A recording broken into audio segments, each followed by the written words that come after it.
Hello, my name is Ayesha, and the co-host's name is Aasima, and a fun fact about us is that we both live in a double-story house. Wow.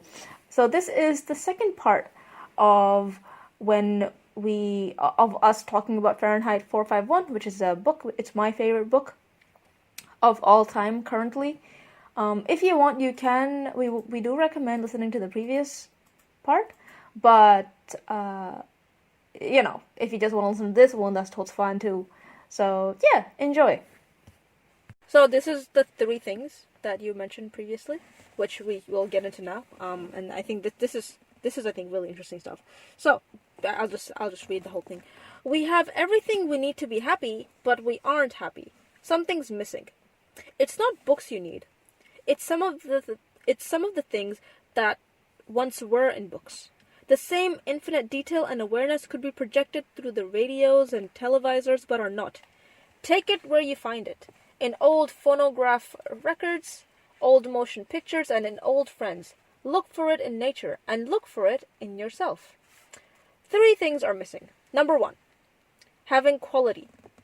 And what does the word quality mean? To me, it means texture. This book has pores, and when it says this book, it means the Bible. The more pores, the more truthfully recorded details of life per square inch you can get on a sheet of paper, the more literary you are. That's my definition anyway. Telling detail. Fresh detail. Okay. Do you get what that means? So, it is true. This sort of thing, you don't just find it in books. You can find it in other things as well. If you had to explain this to someone, what would you say? So, if they were if you also believed in this and you were like, three things are missing. Number one, quality. How would you explain that to someone?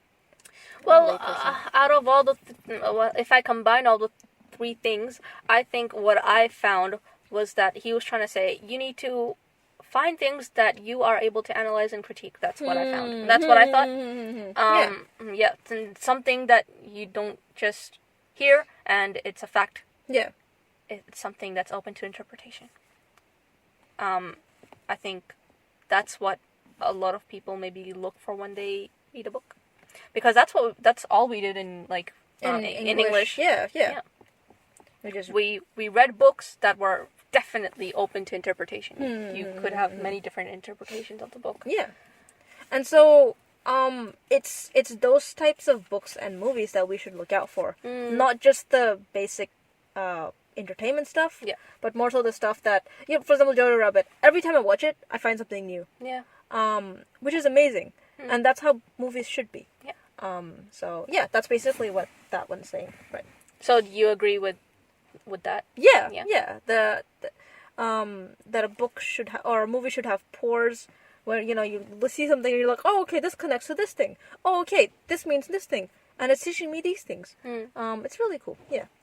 All right. So there we have the first thing I said we needed: quality texture of information. The second is leisure, having time to think. Yeah. So that would basically be.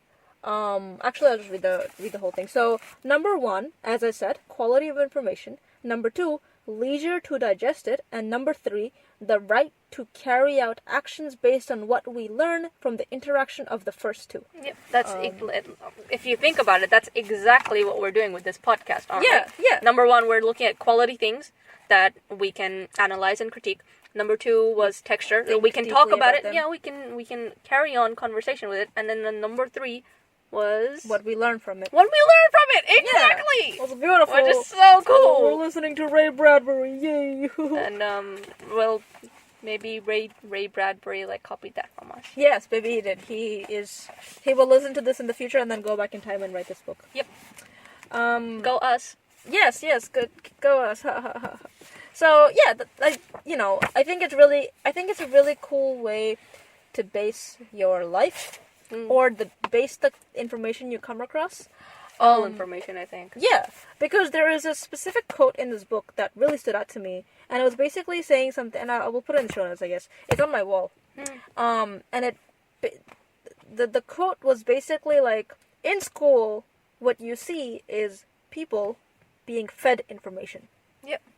Facts. Nothing that they can deconstruct, just facts. Yep. The war occurred in 1994, whatever. Which war, whatever, any war. Mitochondria is the powerhouse of the cell. Yep. All these sort of facts. And so, when they take all this in, they feel brilliant with the knowledge, yet they don't actually know anything. They don't know how to think critically. They don't have any ideas. They just have all these facts. Yeah. And it makes me think of like kids that are like, oh, like I know all this trivia. I'm so smart. Like, okay, you know all this stuff. Obviously, your brain has a lot of capacity to memorize all this stuff. But what ideas do you have about the world and how to live your life? And school, like English is about that. Like English is about thinking deeply about stuff. Yeah. But like for example, science, it can be about that, but it isn't really. Science, we already have technically all the answers when we're studying in science. It's more about, oh, you have a question, this is the answer. Not, oh, question these things. Yeah, absolutely. Completely agree so it's with just that. interesting. And if we sort of if we change the way that education is given, I think that would be cool. I think we should also change what we see as, a person who's knowledgeable, a person who's academically intellectual. Because I think we see the memorization, the facts and everything. When a person has photographic memory, you're like, whoa! That's so cool. That's yeah. amazing! Yeah. But if a person maybe has incredible analyzing or critiquing skills, that would definitely be more beneficial. Yeah. You could be the most knowledgeable doctor in the world and have all the clinical knowledge because you have photographic memory. But you may not know how to talk to your patients about the fact that they're dying. Yeah. Yeah. Or you may not know how to go about dealing with a complex situation. So it's interesting. Yeah. Obviously, to me, there's different types of intelligence, right? Yeah. Being book smart, being street smart, all that sort of stuff.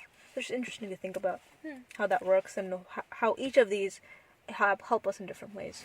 So, yeah. Okay.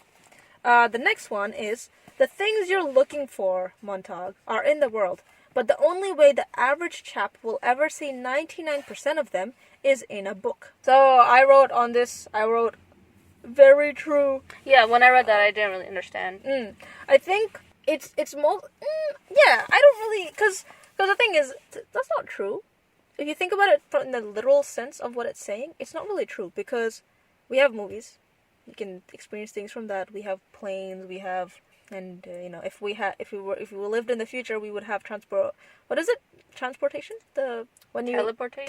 Yes, exactly. Transportation. I agree. Yeah, exactly. You can tell that I think deeply, but I don't. I'm not book smart. Ha ha ha ha ha. So teleportation, right?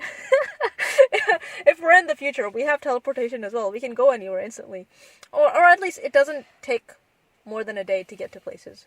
So I think what it's talking about here is the things you're looking for in the world are maybe the ideas, the way you should live your life, or the way you should think about the world, or the more deeper meanings in life, maybe, is what it's trying to say, that you will find these in books, because when you read a book, you are more immersed in the story or in anything than you are when you're watching a movie. And obviously there's so many non-fiction books out there that talk about the way you... But then another thing to think about is, this book was written before all this media was invented. So he doesn't actually know that podcasts exist, that movies, documentaries exist, and all that sort of stuff. He has actually probably only been exposed to, like, the writer has probably only been really exposed to like the, like movies and dramas and stuff. So, yeah, maybe we shouldn't really take this at face value. But I guess maybe what he's trying to say is, you can get a lot out of media if you consume it correctly. Yeah. I think you can learn a lot from it. You can get shortcuts in life, rather than experiencing a lot of things and learning from it, you can read someone else's experiences and learn from that. Yeah, true. Yeah. Alright, the next one is, I don't want to change sides and just be told what to do. there's no reason to change if I do that. Yeah, I really like that quote. Because he's just saying, you know, I want to finally do something on my own, right? Yeah. Or lead. I don't want my thoughts and my decisions to be influenced so much by the external. And it's interesting because so much of what we think these days is influenced by, you know, for example, this watch that I bought, this watch that I'm wearing, I saw a YouTuber wearing it, and it looked nice on her, and so I was like, maybe I could buy that too, and then I did buy it, and I really love this watch, but it was influenced by this YouTuber. Similarly, we want to buy something. Oh no, not even we want to buy something. We see an ad, and we're like, I want that thing now, because that person looked happy in the ad when they were using it, or something like that. So a lot of us were influenced greatly nowadays. It's interesting. But this actually makes me think of religion. Okay. Because I've had very differing sort of stances on religion, and I still do, technically, where I was like, okay, you know, for a large part of my life, a lot of the things that I was doing in religion, I was just doing them because people told me to do them. I didn't actually think too much about, for example, praying 5 times a day. Why do we do that? Like, you know, why do we say the certain things that we do in prayer? I didn't question all those things. I just led on a path, and that was it. Yep. And I think people that, you know, join a religion, or they are probably the ones that are doing this properly, because they know everything about the religion before they dive into it, and they have, you know, they've listened to the opposition, they've listened to the support, and then they decided overall they made this decision themselves. And so, yeah, I think if we led by their example, we'd learn a lot about how we are so influenced. Yeah. By other people, or the people around us. Yeah, because I thought about this a lot during the start of last year, and I came to the conclusion that, well, yeah, I was born in a Muslim family, so I would have Islam imposed on me, but to have something similar to a person who is converted, who is a convert, it would have to be a place where the parents have not taught the child anything. So that when the child is old enough to really understand these things, they would go out on their own and find the answer. Instead of being influenced by what their parents think. Yeah. I think that would have been better. So I actually went up to Ami Abu and I talked to them about this, and I said, you know, wouldn't it just have been better if you guys didn't teach us anything about religion? We would have understood or tried to reach out, find information, and develop theories and things of our own. And Abu said, well, you should guide your kids. Your kids, I think, I'm not sure, but I think, so I do believe in God. Yeah. I think that might have been because Ami Abu guided me to believe in God. I think maybe it would have been harder for me to believe in God if they didn't say anything. Yeah. Because they've been saying, you know, God is a thing. For God a is a long being. time. Yeah. Yep. From when I was born. So. Yeah. So I was a bit confused there, whether it would be better if parents don't teach their kids religion, or they do. Yeah. Maybe they should. Yeah, I don't know. I think I don't know if anyone's ever done this, where, you know, the family decided when their child was born, then they would not impose any ideals on the kid. Yeah. Because maybe they were from different religions. Could you be. know, and see the child grow up and decide if they believe in God or not, what sort of religion they want to be part of. I don't know if anyone's done that. Yeah. And if they have, how did that carry out? What happened? Maybe there's a book on that sort of thing. Maybe. So. Or a movie. Yeah, or a movie. Yeah. You have something to look out for. Yeah. I don't even know what you search up on the internet to find something like that. Not imposing religion on your children. Yeah, something like that. Alright, so. Next one. You're afraid of making mistakes. Don't be. mistakes can be profited by. Yeah, completely agree with that. You learn from your mistakes. Always. Always. Makes sense. Did you have anything to add to that? I think it's No. pretty pretty, yeah. self-explanatory. Makes sense. All right. Knowledge is more than equivalent to force. We get that. We don't really need to think deeply about what it means, right? Like, Okay, makes do sense. we have any examples? Yeah, like Malala Yousafzai. Oh, yeah. She wanted knowledge, and even though people were forcing her not to, she's like, nope, I'm gonna get it. I'm gonna get it. Mhm. And then they shot her, but she, obviously still continuing to pursue her education and stuff like that. This doesn't really relate to that, actually, because Why not? in this, what this sentence is saying is that when you give someone knowledge, it has more of an impact than force will. Ah. In what we're saying, or what I was saying, was that she went for knowledge even though she was being forced not to. It's kind of different, if that makes sense. It wasn't like she was being given knowledge or she was forced to do things. They're two different things. So knowledge is more than equivalent to force. So basically, more than equivalent would be knowledge is more than. Knowledge does more than force does. Yeah. And that makes sense. For example, if you try to force religion on someone, rather than sitting them down and saying, "Hey, listen, this is why we think you should be part of our," or not even why we think you should be part. This is what we think. This is what we think. This is what other people think. I'm just telling you how it is. Yeah. It works out more favorably than Absolutely. Forcing them. Putting a knife to someone's back. Yeah, I think it's the same with maybe parenting. Oh, as yeah. Well. Yeah. I think that can definitely be so true. Why? Have you been beaten up or something? Oh, we don't need to talk about that. I did beat you up once. Thanks. Oh, are you my parent? Thanks. Remember the one time I hit you with a plastic bat, even though it wasn't on purpose? It was in Adelaide. We were playing cricket, and then you just happily walked out of the room, and I was playing cricket, and I went, "Dang!" And I was like, "No, oh," and then I was like, "No, I'm sorry." Oh, that sounds so and you bad. were so angry at me. Of course. Like, oh, damn it. I used to be a massive bad person back then. Yes. No, I remember the time you punched me because when you were trying to sit down, I pulled the chair out from behind you and you fell down on your butt in a restaurant and then you punched me. And I was like, man, that was strong. Oh. Well, that's okay. That won't happen anymore because I ain't strong anymore. Oh no, Aasima! So you can pull the chair out. No, you were supposed to say that won't happen anymore because you're not a jerk and wouldn't pull the chair out on me. Jeez, Aasima! No, man, I'm not strong anymore. I just so look like a jerk still. You can pull out the chair and I'll fall and I'll be like, and then Aisha's gonna be like, "Oh, you loser! Can't even punch anymore!" Okay, I'm sorry. Alright, so he is no wise man that will quit a certainty for an uncertainty. I didn't get that either.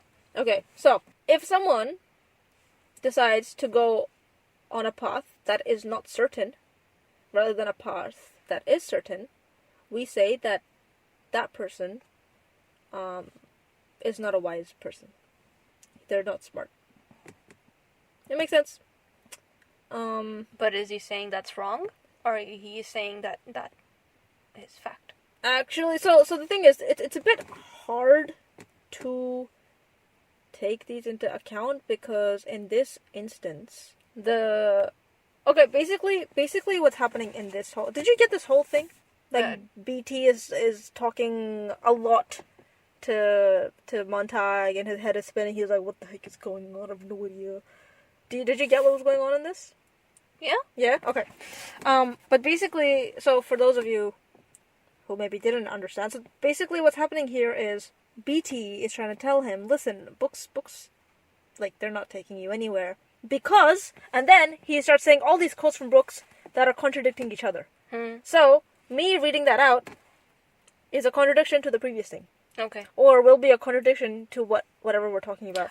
So this quote isn't exactly from this book, right? No. These are from different books. Yeah, okay, so we can't really say, so the author's trying to say this. Yeah, true. We could say some other author's trying to say something, but it's out of context. I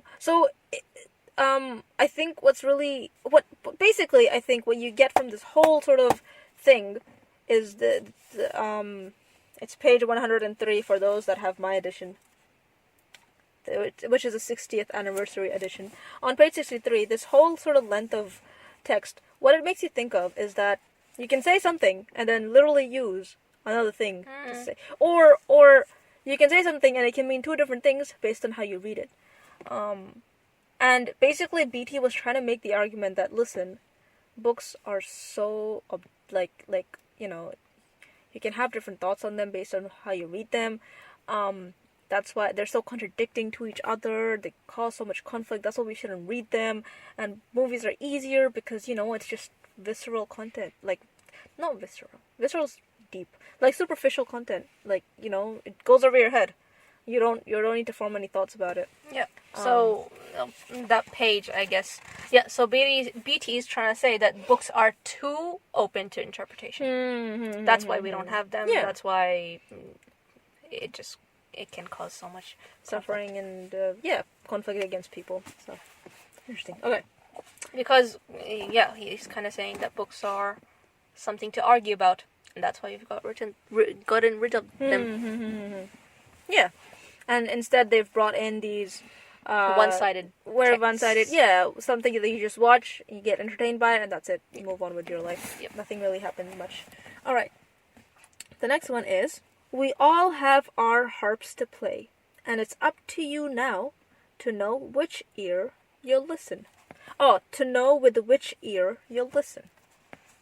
Right, so you're standing in a crowd of people and it's divided. One person is supporting Trump, the other person isn't supporting Trump. And everyone, and I think this is talking about the freedom of speech. Anyone has the right to say what they want. Yeah.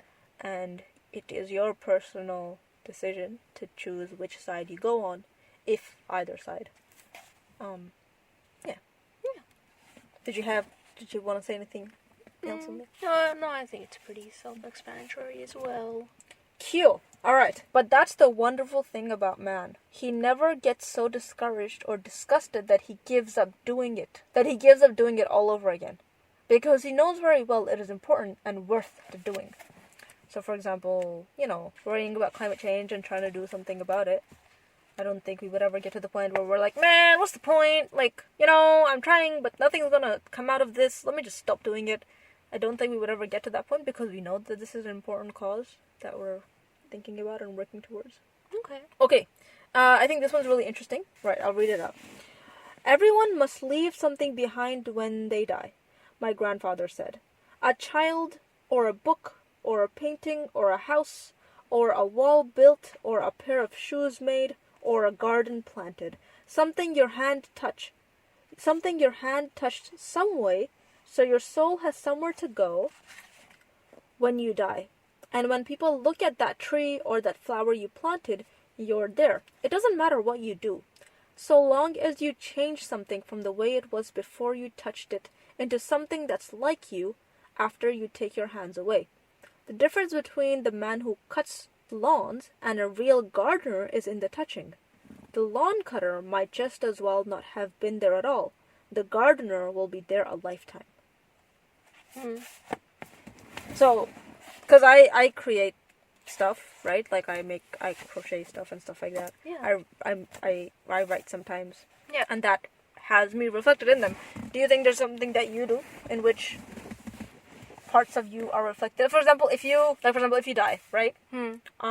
What do people have to remember you by that is not just their memories? Yeah, okay. So I think that is something that in the past, maybe it won't be in the future, but up till now, that's something that I haven't valued at all. Okay. I just don't value what people will think of me when I'm gone. How people will remember me, because it doesn't matter to me whether I would be forgotten or not after I pass away.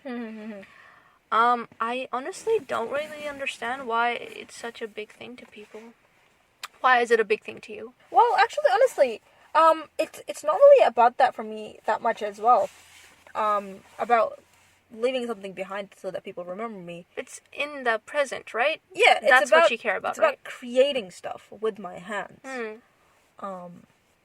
So that would be writing or crocheting. Like you're doing stuff with your hands and you're creating something. Yeah. It's more about that. Yeah. And this guy is relating it to death for some reason. No, but there are people. There are a lot of people who care about that stuff a lot. Whether they'll be forgotten. I know someone who that's the most important thing to them. What will people remember me by when I'm gone? Why does it matter? Well, people like the idea of maybe still being alive in some way. In some way, yeah. You know, it's about the glory, like the Greek gods, back in ancient Greece. I think that was a big thing. Having legacy. Having a legacy, having glory. That's what Jason wanted. Who? Jason? Jason who? Oh, come on, Aasima. Oh, Jason! Don't we all hate Jason? Oh my god! Wow. What a jerk. Yeah. That's what Jason wanted, right? And that's what a lot of, apparently, people in Greece wanted as well. The glory, to be outlived and to be remembered in history. I don't really understand why it's so important. Okay. The next one. I don't know if this will lead to anything, but my grandfather hoped that someday our cities would open up more and let the green and the land and the wilderness in more, to remind people that we're allotted a little space on earth, and that we survive in that wilderness, that can take back what it has given as easily as blowing its breath on us or sending the sea to tell us we are not so big. When we forget how close the wilderness is in the night, someday it will come in and get us, for we will have forgotten how terrible and real it can be. It's just about nature. That's it. Okay. Yeah. Cool. Alright. This one is interesting, and it's the last one, so we're coming to a close. There was a silly bird called a phoenix. We've got one thing the phoenix never had. We know the silly thing we just did. Because a phoenix, you know what a phoenix is, right? So a phoenix grows old, and then burns, and then becomes a chick again. Yep. And grows again, burns. Just regenerating like that. So it's just sort of saying how when the phoenix burns off, it forgets everything, starts over. So we remember the things we do. Yeah, so it's saying that humans do the same thing, they burn off and then they rejuvenate, except the difference is that we remember the stuff from the past. We know all the silly things that we've done for 1,000 years, and as long as we know that and always have it around when we can see it, someday we'll stop making the funeral pyres and jumping in the middle of them. Even when we had the books on hand a long time ago, we didn't use what we got out of them. We went right on insulting the dead. We went right on spitting in the graves of all the poorer ones who died before us. Yeah. So basically it's just saying that, we let history repeat itself time and time again. We don't take things seriously. We just, we're like, they didn't know anything. The time has changed. Times have changed and stuff. But I think that's very prevalent right now as well. Yeah. Like, for example, war as well. It seems like we haven't learned anything. Not at all. How do we go about that? So, what is some action we can take from that final thing? The fact that we know the past 1,000 years. Or maybe not on a societal level, because we can't influence that. But maybe on a personal level, right? Mm-hmm. What does that sort of teach you? Because I have an example, but if you can... Okay, you go ahead first. Okay, so basically, we have this aunt. Great aunt. Okay, so my mother's dad's sister, who is our great aunt. Or we call her Nani, which is grandmother. Grandmother from the mother's side is Nani. So, she has spent her whole life in the service of other people. She's always taking care of other people very selflessly, and has always put them first. And I think would also go out of her way, even if she was not feeling too good. Yeah. Physically, like if she had, because she has arthritis, rheumatoid arthritis, and so she would go out of her way to help people, cook food for them, take care of them, even if she was in a lot of pain. And I recently I came across an instance where I realized that there was a specific person that she was really reaching out for and really caring for, who did not give a crap about her. And she just, she knew that, but she still kept on just going at it, like taking care of this person and trying to do everything she could to bring him comfort and stuff like that. And it just, she didn't say anything about it to me, but it just made me think that, man, you know, I really don't want to be the kind of person that in the end has put others first so much that I am falling apart inside. You know, I want to take care of myself. Yeah. I want to be there for myself. Yeah. And I don't think that's selfish, but I think if she had taken more care of herself, and obviously there's massive respect for her for the stuff that she did. Not everyone can do that sort of stuff. Yeah. But if she had taken care of herself more, it would have allowed her to take better care of people. Look out for herself. Know when to say no to someone because they don't really deserve the help that they're getting. I mean, I can't say that, you know, I don't know what that person had gone through in their life and the reason why they were treating her the certain way. I shouldn't be, I don't know. I tend to do that where I try to come up with excuses for people, you know, where I'm like, oh no, like if I'm feeling negative feelings about them, I try to come up with excuses for people as to why it's not, but maybe I shouldn't do that so much. Like, I have a feeling and I should just roll with it. Okay. Not question it too much. But anyway, yeah, so it taught me, and this was obviously, it hasn't been broadcast to the world, you know. It's not something that I got from a book or like some authority figure was saying it, just from a personal experience.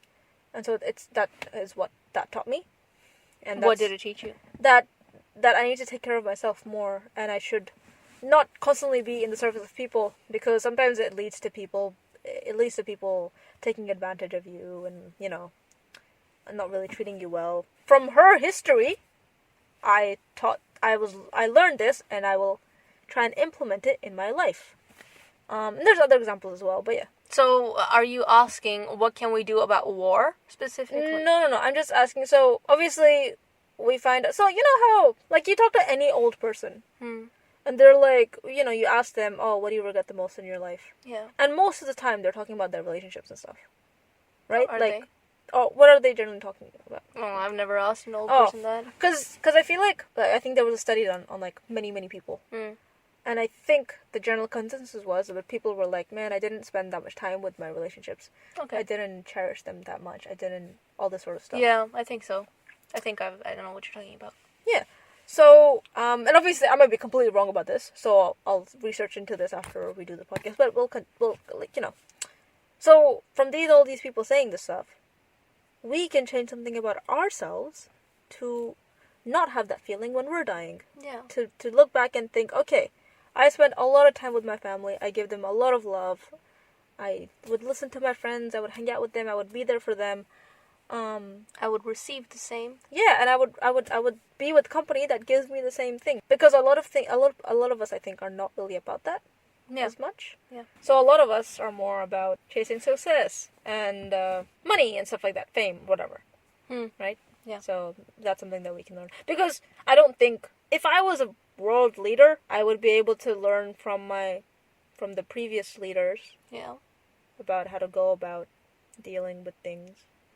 Not even the previous leaders, like the way the general public reacted to these things. Yeah. And how they feel about it. But we can't, like, that's not in my power. I think just on personal levels, because maybe people do that a lot where they're like, oh, I was from the past, you know, that stuff doesn't really apply anymore. We're a different generation now. Yeah. Things are different now. Yeah. But I'm sure every generation thinks that, though. Yeah. Well, obviously, every generation is different, but there's so many parallels. There's so many things that are similar. Yeah. We shouldn't differentiate that much. We should learn from them. Yep. All right. So, that brings us to a close. Was there any last comments you wanted to make? Yeah. Do you want to talk about the writing? Oh, yes. Okay. So, considering this has gone for almost 2 hours, I'll just read out one sentence, which I think. Did I do that before as well? No. Why do I feel like okay? You said anime. Anime. Thank you, Aasima. Thank you. Actually, I don't even need to find it because I memorized it. Wow. So there's this book. What's so beautiful about it, apart from the fact that it has a lot of insight, makes you think a lot about the human condition and people and the way we function in society. The writing is just absolutely stunning. Did you feel that when you were reading? Yeah. Okay. Absolutely. Okay. Lovely. So there's just so much to love about the way it's written. So there's one specific sentence which I will say now, which is, "The trees let down their dry rain." Right? I think that's so beautiful, and it just there's so much to unpack in that sentence. What is like? Do you get what he's saying there? Mm. Yeah, it's just so beautiful. It's like so. If anyone doesn't get it, they're saying that the trees were letting go of their leaves, and the leaves were sort of falling down from the tree like rain, and it just creates such a beautiful image in your mind. You can hear the sounds. You can hear the sounds. You can. It's just stunning, and it's amazing that he was able to do that. So yeah, it's like I think there's a lot to appreciate about that in this book. Yep. And it's just the way it's written is very different from anything I've ever read. Yeah, it's very sort of expressionist, maybe. Like for example, if I wanted to say another line, it would be let me find it. Actually, I said the wrong thing, but anyway, it was relatively close. "The trees overhead made a great sound of letting down their dry rain" is the actual quote. So on the first page it says, "He strode in a swarm of fireflies." And that's beautiful because there were actually no fireflies there. It was actually, he just burned a house and he was walking away from it, and the sparks coming out of the fire made it look like there were fireflies. And it's really sad because fire is a thing that destroys. Yeah. Fireflies are like part of nature. So it's like this it's this cool juxtaposition. But it paints this beautiful image in your mind about this guy walking, and these lights around him. Yeah. So that's something that's really worth appreciating about the book. So a definite recommendation to read. Yours. If you guys haven't read it. Yes. Yeah, that's all we have for this one. We hope you enjoyed this 2-part segment. Yes. And the podcast is now available on Google Podcasts as well. Yes. So you can check it out there. If you are listening to it somewhere else. Yeah, but overall, thank you for listening. If you have any thoughts that you'd like to share with us, please email us at carchitchats@gmail.com or DM us on Instagram under the same name. We also have a website called carchitchats.com, and you can send an email through that as well if you'd like to. Otherwise, it's got the show notes on it. But yeah, thank you so much. Yep, thank you. Bye-bye. Weren't you gonna say a specific word? Like a... I love his Freundin. Okay.